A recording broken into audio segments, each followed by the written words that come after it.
தேசிய மக்கள் சக்தி அரசாங்கம் ஜனநாயக விரோதமாக செயற்படுகின்றது என்று முன்னாள் அமைச்சர் ஜான்ஸ்டன் பெர்னாண்டோ குற்றம் சுமத்தியுள்ளார். குருநாகல் பகுதியில் நடைபெற்ற மக்கள் சந்திப்பொன்றில் அவர் இந்த விடயத்தை தெரிவித்துள்ளார்.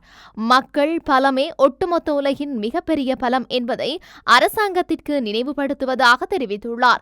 சிறைச்சாலைகளை நிரப்பி எந்த நாளும் ஆட்சியில் நீடிக்க முடியும் என்று அரசாங்கம் நினைத்தால் அது நகைப்பிற்குரியது என்று அவர் குறிப்பிட்டுள்ளார்.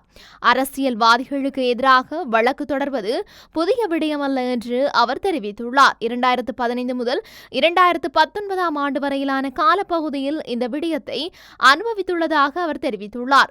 சிறைச்சாலைகளை நிரப்புவதனால் பிரச்சினைகளை மூடி மறைக்க முடியாது என்று அவர் தெரிவித்துள்ளார். சேவை செய்ய முடியாத காரணத்தினால் இந்த விடயங்களை அரசாங்கம் செய்கின்றது என்பதை மக்கள் புரிந்து கொண்டுள்ளனர் என்று அவர் சுட்டிக்காட்டினார்.